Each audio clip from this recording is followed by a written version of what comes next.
अस्सलाम वालेकुम व्यूअर, कैसे हैं आप सब। उम्मीद करता हूँ आप सब खैर वाफियत से होंगे।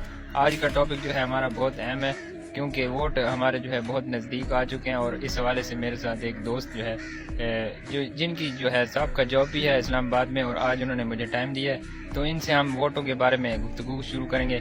तो मैं जो है आपका ज़्यादा टाइम वेस्ट नहीं करता, सीधा उनसे आपको जो है मिलवाता हूँ और उनसे जो है हम अपनी गुफ्तगू का आगाज़ करते हैं। तो व्यूवर, ये अरसलान अहमद जो हैं ये मेरे साथ जो हैं आप बैठे हैं, और इनसे हम स्टार्ट करते हैं आंसर। अस्सलाम वालेकुम, बिस्मिल्लाहिर्रहमानिर्रहीम। अच्छा, कुछ बुनियादी जो चीज़ें हैं ना वो बड़ी सादा सी हैं। वो ये हैं कि वोट का एक शरई तकाजा होता है कि वोट की एक शरई अहमियत क्या है, फिर जो है वो वोट की एक सियासी अहमियत क्या है, और वोट का वक़्त के तकाजे के मुताबिक जो वोट का नतीजा है वो क्या है। ये आज के नौजवान को समझना चाहिए। मसला ये है कि अब आपका एक हलका है और उसमें जो है वो फ़िरौन खड़ा है, हमान खड़ा है, शद्दाद खड़ा है, कारून खड़ा है जी। आपके पास अब क्या ऑप्शन है, आप किसको देंगे? सारे चोर हैं। तो एक पार्टी चेंज करके दूसरी पार्टी में चला गया, दूसरी पार्टी चेंज करके तीसरी पार्टी में चला गया। एक ने PMLN से इलेक्शन लड़ा होता है, फिर वो अगली दफ़ा PTI में आ जाता है, फिर वो PPP में चला जाता है। अब आप देख लें हल्का, हमारा हल्का देख लें, PP 209 है और NA 147 है। इसमें वही चेहरा होता है, वो पहले पाकिस्तान पीपल्स पार्टी में होता है, फिर वो किसी नई जमात में आ जाता है, वही PMLN में होता है, बाद में PTI में आ जाता है, फिर वो समटाइम इलेक्शन से ही आउट हो जाता है, फिर कोई नया आ जाता है। कहने का मकसद ये है कि वोट एक अमानत होती है, आप वोट देते हैं कि असल में वोट का मकसद ये होता है कि अब हर बंदे की तो असेस नहीं है ना कि वो जाके असम्बली में जो है वो अपने हुकूक के लिए बात कर सके। तो ये हम आप अपने हलके में प्रोविंशियल हो या फेडरल में एक वकील मुंतखब करते हैं, ताकि वो आप अपना वकालतनामा आपका जो वकालतनामा है वो उधर जमा करवाए, आपके हुकूक का वकालतनामा। वो जाके बात करे कि मेरे हलके के अंदर ये मसाइल हैं, चीज़ें हैं, इनको बेहतर होना चाहिए। तो अब आपका वकील ही चोर है, उस पर करप्शन के केसेस हैं 12 अरब 20 अरब, वो उसने कोई काम नहीं किया, बुनियादी चीज़ें आपको नहीं दी। तो मैं समझता हूँ कि मेरे नज़दीक वोट इस वक्त जो सूरत हाल है वो वोट देना ही नहीं चाहिए। आप जो है ना जी इसका बाइकाट करें, इस निज़ाम का बाइकाट करें। सियासी जमातों की क्या वैल्यू है आपके सामने? पिछले दिनों देख लें, एक थप्पड़ लगाते हैं और वो आप सारी सियासत भूल जाते हैं। कोई कहते हैं जी मेरी दादी बीमार है, मैंने नहीं करनी सियासत। कोई कहता है जी मेरी अम्मा जी बीमार है, मैंने नहीं करनी। कोई कहता है जी बस मेरे कुछ निजी मसरूफियात हैं। यानी सियासतदान कमज़ोर हैं, सिस्टम स्ट्रॉन्ग है, साम्राज्य है, फिर सरमायादार, फिर जगीरदार, ठीक है ना। फिर ये सारा निज़ाम इसको अगर बुनियादी तौर पे आप देखें ना तो आपके वोट की कोई फिर टर्न आउट क्या है? 20% लोग वोट दें तब भी गवर्नमेंट बन जाती है, 30% वोट दें तब भी गवर्नमेंट बन जाती है, 40% वोट दें तब भी गवर्नमेंट बन जाती है। यानी कि कोई एक पैमाना नहीं है कि भाई होना तो ये चाहिए कि 51% लोग वोट दें, मेजॉरिटी दे, फिर एक गवर्नमेंट बननी चाहिए। आप 10% वोट दे दो तब भी बन जाती है। 25 करोड़ बैलेट पेपर इन्होंने बनाया है इस दफ़ा, तो उसमें से वोट कितना आता है? बड़ी मुश्किल से 3-4 करोड़ लोग वोट दे देते हैं, बड़ी मुश्किल से।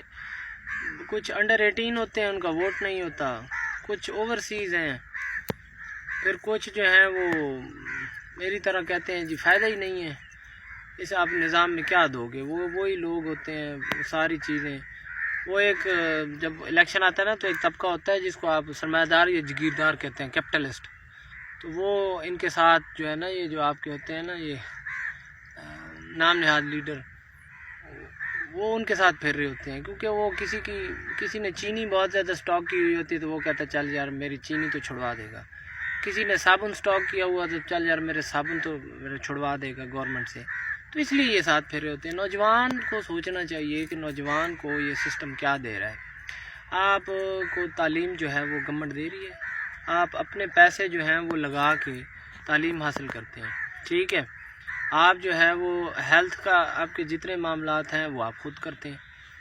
आप बीमार हो जाते हैं, आप ख़ुद अपना इलाज कराते हैं, घर अपने ख़ुद बनाते हैं, नालियाँ अपनी ख़ुद बनाते हैं, सारा इंफ्रास्ट्रक्चर आप ख़ुद बनाते हैं। फिर आपको जब आप पूरी मेहनत के बाद जॉब के लिए आते हैं तो गवर्नमेंट कहती है हमारे पास तो जॉब है ही नहीं, ابھی یہ گورنمنٹ ٹیچرز کا انہوں نے کہا ہے جی جتنے بھی سول ادارے ہیں خاص طور پہ ٹیچنگ کا آپ کو منتھلی پینشن نہیں دی جائے گی. تو ایک گریجویٹی کے لیے کون جاب کرے گا؟ وہی تنخواہ دار. کہ آپ 30 سال ایک ٹیچر کی نوکری کریں تو آپ کو وہ 30 سال تک تنخواہیں ملیں گی, اسی میں سے ہر مہینے 2-2.5 ہزار کاٹ کے وہ اینڈ پہ آپ کو تھوڑا سا گریجویٹی یا جس کو آپ کہتے ہیں پروویڈنٹ فنڈ وہ آپ کو دے دیں گے. پینشن آپ کی ختم کر رہے ہیں. سرکاری ادارے کھوکھلے ہو چکے ہیں.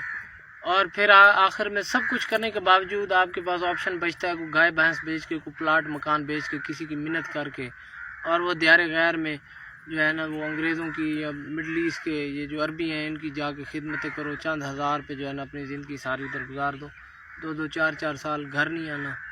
تو یہ کتنے بندے باہر جائیں گے؟ کب تک چلے گا یہ سارا نظام؟ آخر ایک دن تو آئے گا نا کہ ان کی کیپیسٹی بھی, ان کے پاس ایک کیپیسٹی ہوتی ہے نا کہ اتنے بندے آ کے جو ہے وہ ادھر کام کر سکتے ہیں. اب ان کی کیپیسٹی بھی تو ختم. 2023 میں 4.5 لاکھ تو انجینئر باہر گیا. جو پاکستان انجینئرنگ کونسل ہے جو ڈگریاں ایشو کرتی ہے, جس کے پاس ریکارڈ ہوتا ہے انجینئرز کا, وہ اس نے کہا 4.5 لاکھ ہمارا جو ہے نا وہ انجینئر 2023 میں 2023 میں وہ پچھلے سال باہر چلا گیا.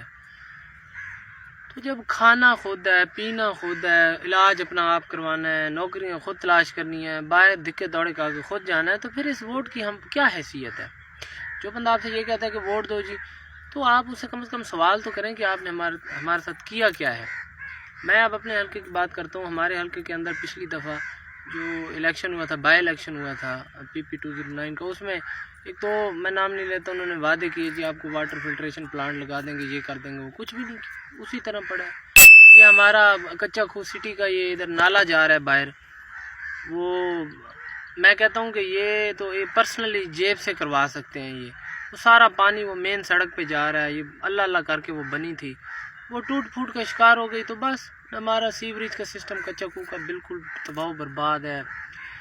نالیاں بالکل زیرو ہوئی پڑی ہیں, اور ہمارا انڈر پاس کا مسئلہ ہے اتنا بڑا, مطلب وہ پھاٹک بند ہو جاتا ہے, 2 ٹرینیں آ جاتی ہیں, وہ بیچاری بچیاں کھڑی ہوتی ہیں, وہ خواتین کھڑی ہوتی ہیں, انہوں نے جانا ہوتا ہے کیونکہ کچا کھو 2 حصوں میں ہے. Hospital, government higher secondary schools, girls boys, pharmacies, اور یہ آپ کا فوڈ سے ٹریٹ ایریا یہ رائٹ سائڈ پہ ہے جس کو 19 نوار غربی کہتے ہیں. لیفٹ سائڈ پہ جو ہے وہ سٹی ہے, تو وہ انٹر کنیکٹڈ ہیں, یہ آنا جانا لگا رہتا ہے. کچھ چیزیں وہاں, کچھ کام وہاں ہوتے ہیں, کچھ اس طرف ہوتے ہیں. وہ ٹرینیں آ جائیں, وہ بیچاری عورتیں بچیاں وہ موٹر سائیکل پہ چڑھ کے کھڑی ہیں, رش لگ جاتا ہے.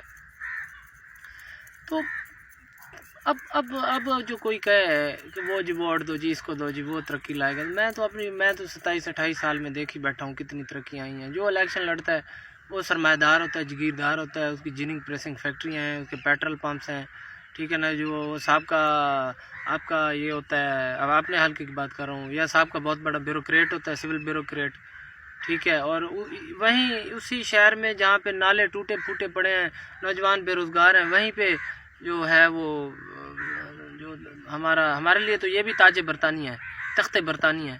تو ان کے بہت بڑی بڑی اسٹیٹس بنی ہوئی ہیں, انہوں نے وہ بنائی ہوئی ہیں 4 دیواریاں مار کے. مطلب یہ ہے کہ ہم مطمئن نہیں ہیں, نوجوان مطمئن نہیں ہیں. کسی کا دل کرتا ہے وہ دے ہی دے, لیکن میں ریکمینڈ کروں گا کہ اگر آپ کو کچھ نہیں مل رہا تو پھر آپ اعلی کار نہ بنیں, آپ ایندھن نہ بنیں. آپ جل جائیں گے, راکھ ہو جائیں گے, اور وہ اپنا فائدہ اٹھا لیں گے. یعنی کہ وہ آ کے عیاشیاں اور مزید زیادہ کر دیں. تو نہیں کر رہے, اب بھی کر رہے ہیں, لیکن اور کر رہے ہیں. آپ اب دیکھیں نا دا ڈفرینس بٹوین, آپ دیکھیں اپنی حالت کو. ایک عام نوجوان جس کا 5-4 مرلے 6 کا مکان ہے, اس کے پاس ایک موٹر سائیکل ہے, اور وہ چھوٹی موٹی جاب کرتا ہے 50-60 ہزار کی, تو اس کی حالت دیکھ لیں. اور یہ پولیٹیشنز کی جو اولاد ہیں, ان کے یہ تو ایچی میں پڑھتے ہیں, یہ تو نمل میں پڑھتے ہیں, نسٹ میں پڑھتے ہیں, UET میں پڑھتے ہیں, اور پھر وہ لنکن اور باہر اللہ جانے انگریزوں کی یونیورسٹیاں, اور وہ نام ہی ہمیں تو بھائی صحیح بات ہے نہیں آتے. یعنی کہ اس پوری گفتگو کا جو کنکلوژن ہے وہ آپ نے لب لباب یہ نکالا ہے کہ آپ جو ہے اس پہلے بھی آپ نہیں دیتے تھے, لیکن اس بار بھی آپ ووٹ کو نہیں پہلے بھی نہیں دیتے تھے, اور آپ اب بھی نہیں دے رہے. اور دیکھ لیں, اور یہ نظریہ ہے کہ اپنا جو ہے نوجوانوں کو بندہ یہ کہے کہ بھائی اب اس